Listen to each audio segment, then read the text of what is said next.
Hello student, hopefully आप सब मस्त होंगे, बिंदास होंगे, जबरदस्त होंगे। This is Rahul. Welcome to Rahul math science education YouTube channel. Good morning, Jai Shri Ram, Ram Ram, सत श्री अकाल, वालेकुम अस्सलाम, what ever you feel, better connect with me. आइए स्टार्ट करते हैं आज की क्लास। चैप्टर नंबर 13 का नाम है स्टैटिक्स। स्टैटिक्स का मतलब क्या होता है? डाटा का रिप्रेजेंटेशन करना। डाटा का रिप्रेजेंटेशन करना एक सिस्टमेटिक ऑर्डर में डाटा का रिप्रेजेंटेशन करना है। तो डाटा का रिप्रेजेंटेशन जो होता है, पहले हम लोग करते थे ऐसे डाटा लिए, ऐसे लिख दीजिए, लाइन बाय लाइन लिख दिए, कॉमा लगाए, लिख दिए, कॉमा लगाए। अब क्या हो गया है कि डाटा का रिप्रेजेंटेशन में टेबल के फॉर्म में कि आलू इतना लेना है, प्याज इतना लेना है, टमाटर इतना लेना है, सोया मेथी इतना लेना है, मिर्चा इतना लेना है, अदरक इतना लेना है ना। तो ये क्या हो गया है? कॉलम टाइप का रिप्रेजेंटेशन हो गया। तो क्या मतलब क्या है?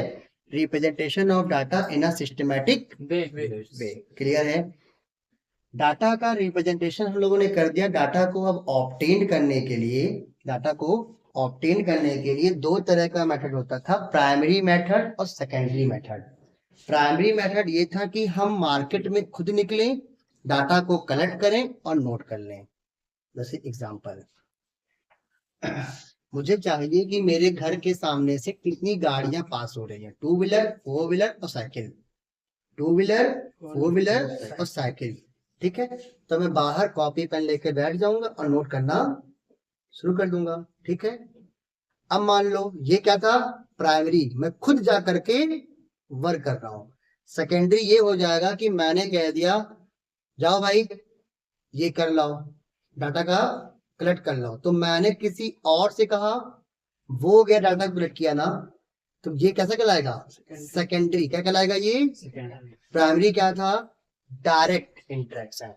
Direct interaction. सेकेंडरी क्या हो जाएगा? जब किसी थर्ड पार्टी का इन्वॉल्वमेंट होगा, किसी थर्ड पार्टी का इन्वॉल्वमेंट होगा। मान लो एक अंश नाम का बच्चा है, उसकी शादी है, या उसको लड़की को प्रपोज करना है, तो जाके डायरेक्टली प्रपोज कर दे, ऐसे hi hello my name is this flower for you. ठीक, ये क्या हो गया? डायरेक्ट।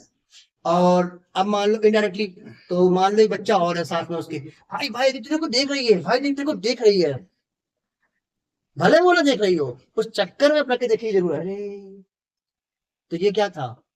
ये इनडायरेक्टली है। ये कैसा है? इनडायरेक्टली है, मतलब कि सेकंड पर्सन। या फिर वो, सुनो, वो जो मेरा फ्रेंड है ना, तुमको बड़ा पसंद करता है। कौन सा फ्रेंड तुमको पसंद करता है? उसकी इतनी हिम्मत, वो देखी, अरे बड़ा अंश, बड़ा हैंडसम है, बड़ा स्मार्ट है। ठीक, अब ये क्या हो गया? ये हो गया सेकेंडरी डाटा। क्लियर है?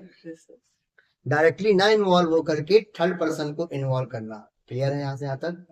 तो डाटा अभी ऐसे हमारे तरह का दो टाइप का होता है, प्राइमरी और सेकेंडरी। क्लियर है?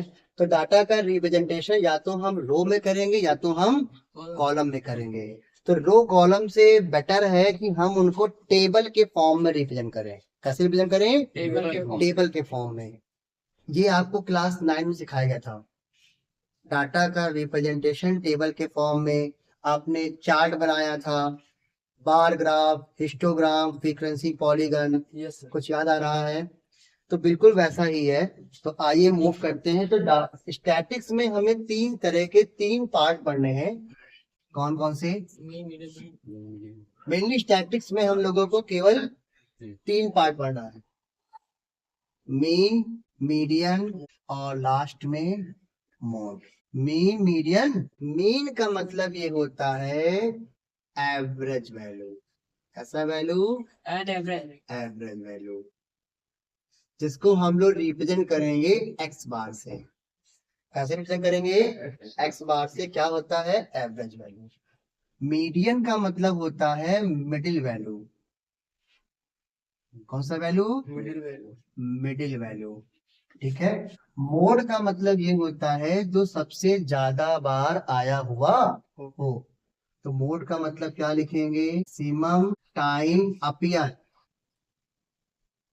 अपीयर हो रहा है ना, सामने आ रहा है, अकर हो रहा है। ठीक है। तो मीन का मतलब क्या होता है? Average value. मीडियन का मतलब मिडिल वैल्यू। और मोड का मतलब मैक्सिमम टाइम अपीयर हो रहा है। क्लियर है यहाँ से? तो कोई दिक्कत नहीं है। इन तीनों को हम लोग कहते थे सेंट्रल टेंडेंसी। क्या कहते हैं? Central tendency. मतलब स्टैटिक्स में हम लोग स्टैटिक्स के डाटा को रिप्रेजेंट करते हैं या तो रो में या तो कॉलम में, या तो रो में या तो कॉलम में, पहली बात। दूसरी बात, उसके बाद हम लोग उसमें ऑब्टेन करते हैं उसका सेंट्रल टेंडेंसी। और सेंट्रल टेंडेंसी ऑब्टेन करने के लिए हमारे पास 3 मेथड है। कौन कौन सा? Mean, median, mode. तो कभी कभी एमसीक्यू में ये क्वेश्चन पूछ लेता है, which one is not a central tendency? Which one is not a central tendency? और आपको ऑप्शन दे देगा। जैसे क्वेश्चन ये लिखेगा, which one is not a central tendency? और ऑप्शन देगा ए मीन, बी मोड, सी मीडियन, डी स्टैंडर्ड डेविएशन। लिख दो मीडियन, डी वाला से। तो कौन सा नहीं है? स्टैंडर्ड डेविएशन नहीं है। विच वन इज नॉट, कौन सा नहीं है ये पूछ रहा है। तो ये 3 तो है ही है ना, कौन सा नहीं है? डी। ये नहीं है, नोट कर लीजिए। और फर्स्ट हेडिंग आ जाएगा यहाँ पे आपके लिए मीन। मीन को आपने क्या कहा था? एक्स बार से रिप्रेजेंट करेंगे। और मीन का मतलब क्या है? एवरेज वैल्यू है, एवरेज वैल्यू। क्लियर है? तो मीन के लिए जो फॉर्मूला बन करके आएगा, X bar is equal to summation of F I upon N. Summation of F I upon N. मतलब जो डाटा दिया रहेगा सभी का सम कर देंगे upon number of data, upon number of data. मतलब इसी को अगर हम थोड़ा सा बड़े फॉर्म में लिखना चाहें, इतने फॉर्म में, तो X bar is equal to sum of observation upon number of observation बोलो, डाटा बोलो, कुछ भी बोलो, सब मेथड से चलता है। बात क्लियर है? मतलब जितने भी नंबर्स ऑब्जर्वेशन दिए होंगे, फैक्ट्स, उन सभी का सम करेंगे अपॉन में नंबर ऑफ ऑब्जर्वेशन। क्लियर है? अपॉन इसका एग्जांपल है, मैं 4-5 एग्जांपल कराऊंगा, सब क्लियर हो जाएगा। जितने भी तरह के क्वेश्चन बन सकते हैं बेसिक से। तो ये बताओ नंबर ऑफ डाटा कितना है? नंबर ऑफ डाटा कितना है? 6 है ना। क्या फाइंड करना है? मीन। तो मीन के लिए फॉर्मूला क्या था? X bar is equal to summation of F I upon N. Summation of F I मतलब इन सभी का सम, इन सभी का। तो 10 6 plus 10 plus 12 plus 18 plus 20 24 whole upon 1 2 3 4 5 6 14 90 आ रहा है। ठीक है, 90 अपॉन 6। तो 90 अपॉन 6 कितना आ जाएगा? 15। 15 से कितना होता है? 90। क्लियर है? तो क्या मीन मिल गया यहाँ से? तो X bar is equal to 15 centimetre. ये बहुत सिंपल क्वेश्चन हो गया जब मुझे डाटा ऐसा दिया हो। डाटा ऐसा। क्वेश्चन नंबर सेकंड देखना, थोड़ा सा कहानी में ट्विस्ट कर रहा हूं मैं। क्वेश्चन नंबर सेकंड आपको ऐसा देगा, find the mean of first 5 multiple of 6। अब अगर बोर्ड में क्वेश्चन आना होगा तो वो ये कह सकता है first 7 multiple of 7, 7 multiple of 7, या 7 मल्टीपल, मतलब ये वैल्यू और इस वैल्यू को चेंज करेगा, बस प्रोसीजर सेम रहेगा। अरे वो ये लिख सकता है 10 multiple of 2, 10 multiple of 3, 10 multiple of 4, ऐसे लिख सकता है।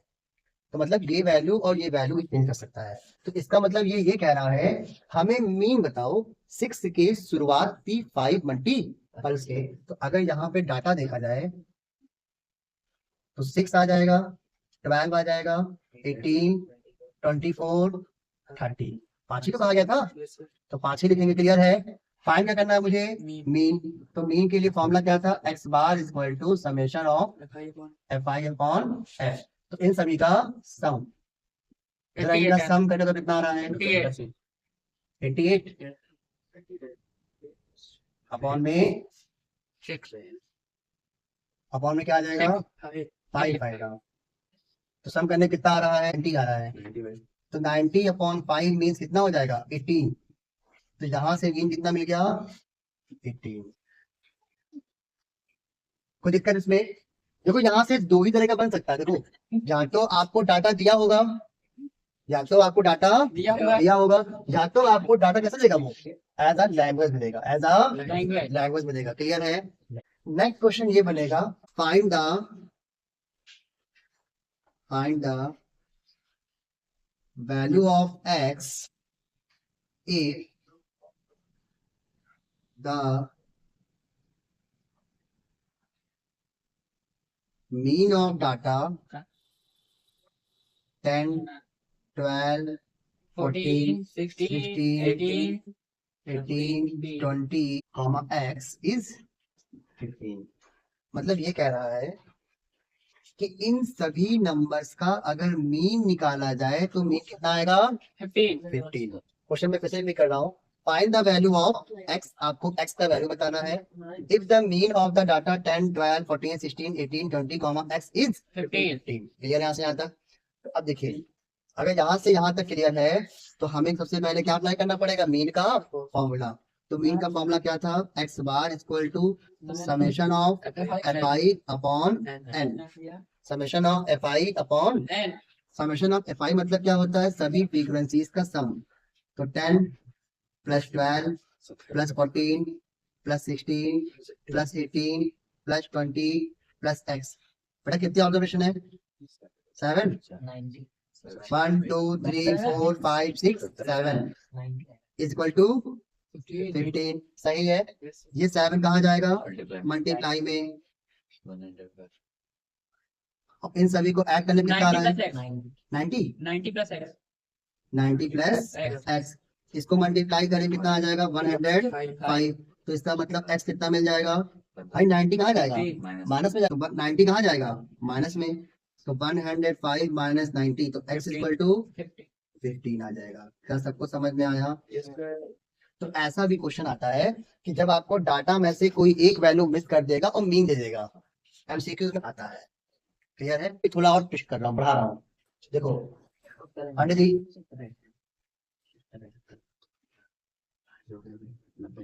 फाइंड द, इस बार क्वेश्चन में बेटा मैं डाटा ही मिस कर देता हूँ। Find the data if the mean of data, और ध्यान सुनना, x minus 3 x minus 2 x minus 1 x plus 1 x plus 2 x plus 3 is 20। समझ में आया? आपसे ये कह रहा है कि मुझे डाटा बताओ। इस बार मुझे डाटा बताओ।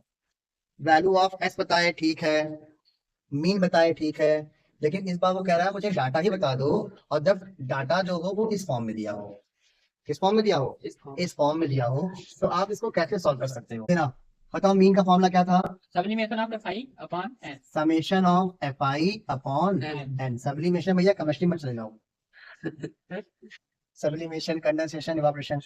Summation of fi upon n, इन सभी का सम, इन सभी का सम। तो क्या आ जाएगा x minus 3 x minus 2 x minus 1 x plus 1 x plus 2 x plus 3 whole upon how many times 7। और मीन कितना है बेटा 20 है। मीन कितना है 20 है। तो ये 7 कहाँ जाएगा मल्टीप्लाई में। हाउ मच कितना हो जाएगा 140। ये 3 कैंसिल। क्या कुछ और कर सकता है 2 2 1 1 कितना आ गया ये 7x। तो x इक्वल टू 20। अगर x 20 हो गया तो डाटा की बात किया जाए तो ये क्या बन जाएगा 20 माइनस 3 17 20 माइनस 2 18 20 माइनस 1 19 20 21 22 23।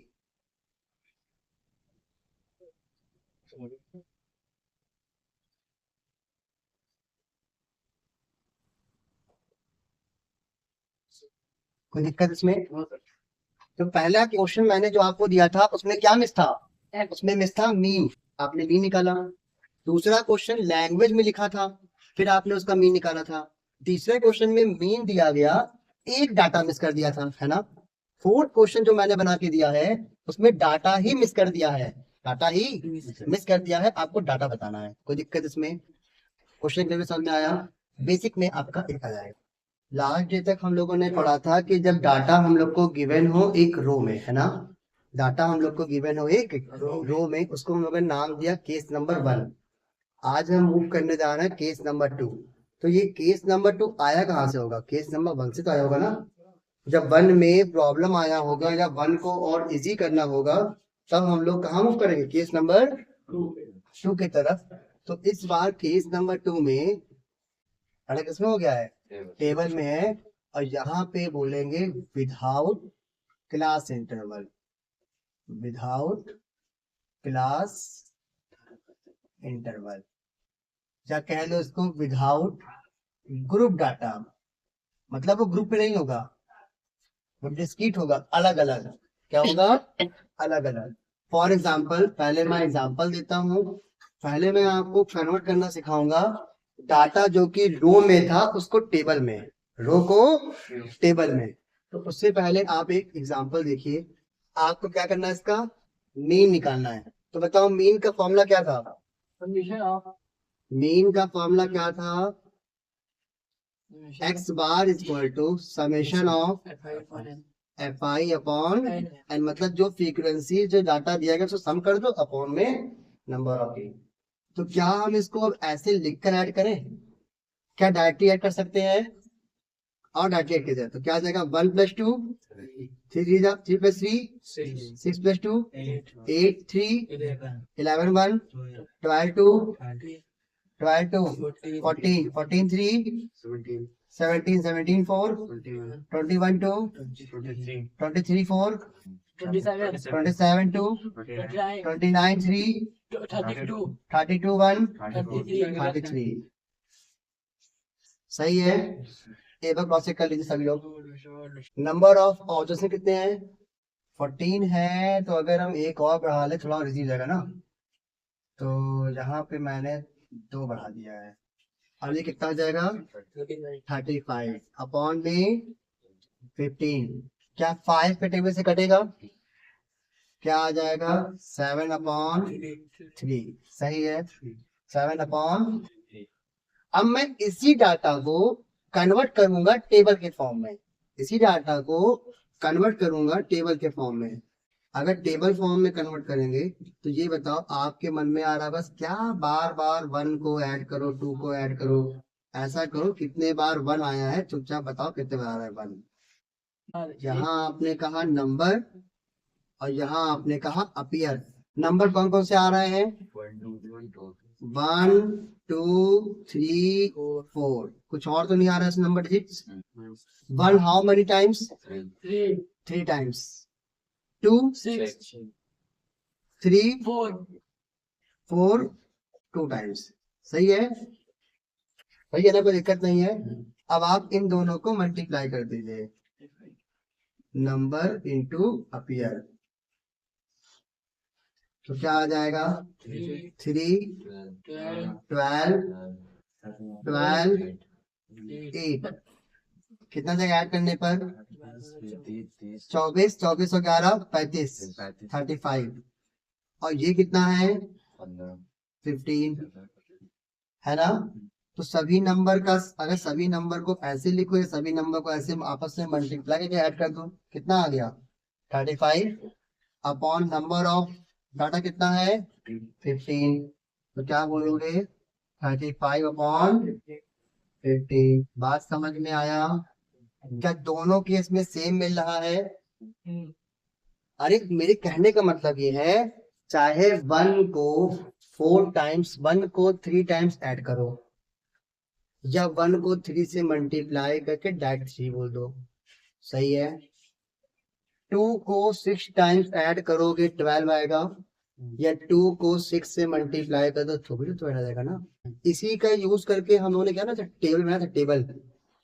तो यहाँ से एक नया फॉर्मूले ने जन्म ले लिया है, जिस फॉर्मूले को क्या बनाया जाएगा, X bar is equal to summation of F I X I upon summation of F I. एक नया फॉर्मूला जन्म लेगा और इस फॉर्मूले को हम लोगों ने नाम दिया डायरेक्ट मेथड। कौन सा मेथड? Direct method. कोई दिक्कत इसमें? अब यहाँ पे सर कौन था एक्स आई, कौन था एफ आई? तो ये जो नंबर है ये बना एक्स आई। क्या बना? जो अपीयर हो रहा है वो कोई फिक्स नहीं है, ये बना एफ आई। और ये क्या मिला मुझे? X I into F I. समझ में आ गया? नोट कीजिए। देखो एक बार मैं फिर से रिकॉल कर रहा हूँ।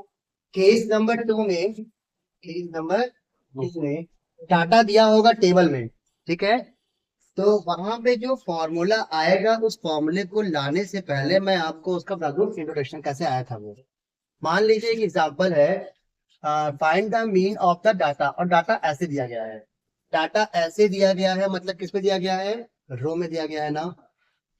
अगर डाटा रो में दिया गया है तो उस केस में आपको बताया गया था formula X bar is summation of F I upon N, मतलब तो sum of observation upon number of observation. तो सम ऑफ ऑब्जर्वेशन में क्या आप सभी को ऐड करते थे, अपॉन में नंबर ऑफ ऑब्जर्वेशन। तो क्या आया था 35.15 मतलब कि 7/3। क्लियर है?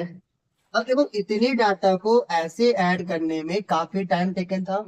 मान लो ऐसे 50 60 100 लोग होते तो, और नंबर्स काफी बड़े बड़े होते तब तो उन्हें ऐड करने में पसीने भी छूट जाते हैं, ठीक है? लेकिन अब हम उसी चीज को मूव कर रहे हैं किसमें? रो से टेबल में। और जैसे ही हम रो से टेबल में आएंगे ये बहुत ही छोटा हो जाएगा। ध्यान देना बेटा, अगर हम रो से टेबल में आ रहे हैं तो ये बताओ 1 कितने बार अपेयर हो रहा है यहाँ पर? 3 टाइम्स।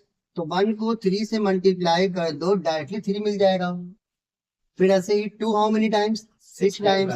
तो 2 6 12, 3 4 टाइम्स, तो 3 4 12, 4 2 टाइम्स, तो 4 2 8। इन सभी को ऐड कर दो 35 upon number of appears. Clear है? कोई दिक्कत इसमें? सब में आया? तो मतलब यहाँ पे आपके पास एक फॉर्मूला और आ गया। वो फॉर्मूला कब यूज करेंगे? जब डाटा दिया होगा टेबल में। जब डाटा दिया होगा टेबल में तो फॉर्मूला क्या है? X bar is equal to summation of F I X I upon summation of F I. तो अब मैं डाटा को ऐसे न लिख करके डाटा को किस फॉर्म में दूंगा? टेबल के फॉर्म में आपको सॉल्व करना है। क्लियर है? तो क्वेश्चन नोट कीजिए। क्वेश्चन क्या है? Find the mean. Find the mean. देखो खत्म करने को हो तो मैं 1 घंटे में इस चैप्टर को कर सकता हूँ, लेकिन उससे कोई फायदा नहीं है। आप पूरा आराम से पढ़िए। हर एक केस में कितने कितने प्रॉब्लम्स बन सकते हैं उस सबकी स्टडी करते चलो। ये एक्स आई है, ये एफ आई है। 2 4 और 10, 7 टाइम्स, 3 टाइम्स, 4 टाइम्स, 5 टाइम, और 2 बच्चे। ये बिल्कुल वैसा ही जैसे आपके क्लास में स्टूडेंट्स होते हैं और वो टेस्ट के मार्क्स पाते हैं। अगर इसी डाटा को जो ऐसे रिप्रेजेंटेशन है हम इसको ऐसे रिप्रेजेंट कर सकते हैं, मतलब टेबल को जो रो के फॉर्म में लिखा है उसे हम कॉलम में कन्वर्ट कर सकते हैं। कॉलम में कन्वर्ट करने के बाद फॉर्मूला क्या था मीन का? X bar equal to summation of F I X I upon summation of F I. सही है? तो मतलब पहले मुझे क्या सॉल्व करना है? एफ आई एक्स आई का मल्टीप्लाई, मतलब इन दोनों का मल्टीप्लाई। तो यहाँ से कितना आ जाएगा? 14 12 24 40 20। तो ऐड करने कितना आ रहा है? 110। और मतलब कि मतलब summation of F I X I मिल गया ना। और समेशन ऑफ एफ आई कितना है? 21। अगर इन दोनों को सॉल्व किया जाए तो 110 अपॉन 21 आंसर आ जाएगा 5.25 अप्रोक्स। 5.25 आएगा अप्रोक्स आंसर। सही है? कोई दिक्कत इसमें? एक क्वेश्चन और नोट कीजिए, वो आपके घर के लिए रहेगा। एक क्वेश्चन और, लेकिन वो होमवर्क रहेगा। नोट कीजिए। फाइंड द क्या है भैया? Mean of data, find the mean of data. Data. ये मीन आपको निकालना है, घर पर आप सॉल्व कीजिएगा। क्लियर है? घर पर करने का बेटा। अब इसी सीक्वेंस में मतलब आपको ये मालूम है कि एक्स बार के लिए जो फॉर्मूला है वो क्या है, summation of F I X I upon summation of F आई, है ना? ध्यान से सुनो मेरी बात। अब मैं क्या कहूंगा इस क्वेश्चन में जो अब आगे आएगा, मैं कहूंगा मान लो मीन दिया हो, मान लो मीन दिया हो, तो मीन देगा तो हमें फाइंड क्या करना पड़ेगा, इसमें से कोई एक डाटा मिस कर देगा। मीन दिया रहेगा, कोई एक डाटा मिस कर देगा, अब कहेगा अब ये सॉल्व करके बताओ। समझ में आया? मीन दिया होगा और कोई एक डाटा मिस कर देगा और फिर कहेगा सॉल्व करके बताओ कि